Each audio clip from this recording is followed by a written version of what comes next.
فلسطین اور اسرائیل کے بیچ جاری جنگ پر اقوام متحدہ کی سلامتی کونسل نے آج اپنا ہنگامی اجلاس طلب کیا، لیکن کوئی بھی نتیجہ نہیں نکل سکا۔ انٹرنیشنل میڈیا ہاؤسز کی رپورٹ کے مطابق فلسطین اور اسرائیل کے درمیان جنگ کے بیچ اقوام متحدہ کی سلامتی کونسل نے بند کمرہ کا ہنگامی اجلاس طلب کیا، لیکن نہ تو اس میں کوئی باضابطہ قرارداد پیش ہو سکی، نہ کوئی ریزولوشن پاس ہوا اور نہ ہی مشترکہ اعلامیہ جاری ہو سکا۔ ہم آپ کو بتا دیں کہ فلسطینی مزاحمتی تحریک یعنی حماس کی جانب سے ہفتہ کے روز اسرائیل کے خلاف آپریشن الاقصی فلڈ شروع کیا گیا، جس کے نتیجے میں اب تک 1000 سے زیادہ اسرائیلی شہری اور فوجی ہلاک ہو چکے ہیں، جبکہ 200 سے زیادہ کو حماس نے قیدی بنا لیا ہے۔ 3000 سے زائد زخمی بھی اسرائیلی شہری اور فوجی بتائے جا رہے ہیں۔ اقوام متحدہ کی سلامتی کونسل کا اجلاس بلانے کی درخواست یورپی اتحاد کے رکن ملک مالٹا نے دی تھی۔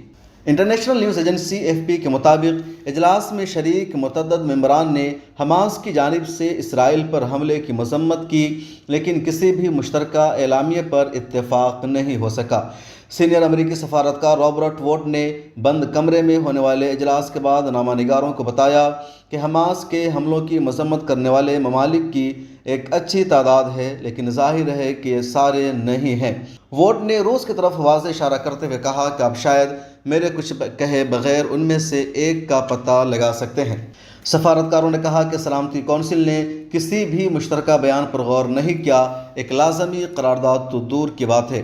روس کی سربراہی میں ارکان حماس کی مذمت کرنے کے بجائے اس معاملے پر وسیع تر توجہ دینے کی امید رکھتے ہیں۔ اقوام متحدہ میں روس کے سفیر ویسلی نیبینیا نے کہا، میرا پیغام فوری طور پر جنگ بندی کرنے اور باوانہ مذاکرات کی طرف جانے کا تھا، جس کے بارے میں سلامتی کونسل نے کئی دہائیوں سے کہہ رکھا ہے۔ انہوں نے کہا یہ جزوی طور پر حل طلب مسائل کا نتیجہ ہے۔ چین جو عام طور پر سلامتی کونسل میں روس کا اتحادی ہے، اس نے کہا کہ وہ ایک مشترکہ بیان کی حمایت کرے گا۔ سفیر زونگ جون نے کہا کہ یہ غیر معمولی بات ہے کہ سلامتی کونسل نے کچھ نہیں کہا۔ انہوں نے اس سے قبل شہریوں کے خلاف تمام حملوں کی مذمت کے لیے چین کی حمایت کا وعدہ کیا تھا۔ اجلاس شروع ہونے سے قبل اسرائیلی سفیر گلاد ایردوان نے حماس کی جانب سے یرغمال بنائے جانے والے اسرائیلی شہریوں کی تصاویر دکھائی۔ ایردوان نے سلامتی کونسل کے باہر نامہ نگاروں کو بتایا کہ جنگی جرائم ہیں۔ انہوں نے سلامتی کونسل سے کہا، اس ناقابل تصور ظلم کی مذمت کی جانی چاہیے۔ اسرائیل کو اپنے دفاع کے لیے ثابت قدمی سے مدد دی جانی چاہیے۔ فلسطینی سفیر جو فلسطینی اتھارٹی کی نمائندگی کرتے ہیں اور حریف حماس کی نمائندگی نہیں کرتے، انہوں نے بھی سلامتی کونسل پر زور دیا کہ وہ اسرائیلی قبضے کے خاتمے پر توجہ مرکوز کرے۔ فلسطینی سفیر ریاض منصور نے کہا، افسوس کی بات ہے کہ کچھ میڈیا اور سیاستدانوں کی تاریخ اس وقت شروع ہوتی ہے جب اسرائیلی مارے جاتے ہیں۔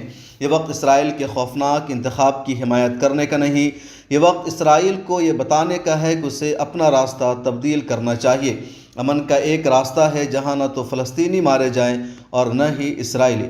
فلسطینی اتھارٹی اور اسرائیل بند کمرے میں ہونے والے اجلاس کا حصہ نہیں تھے کیونکہ وہ اس وقت سلامتی کونسل کے رکن نہیں ہیں۔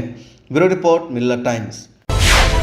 ملت ٹائمز کو آپ کی ضرورت ہے، ہماری آپ مالی مدد کریں۔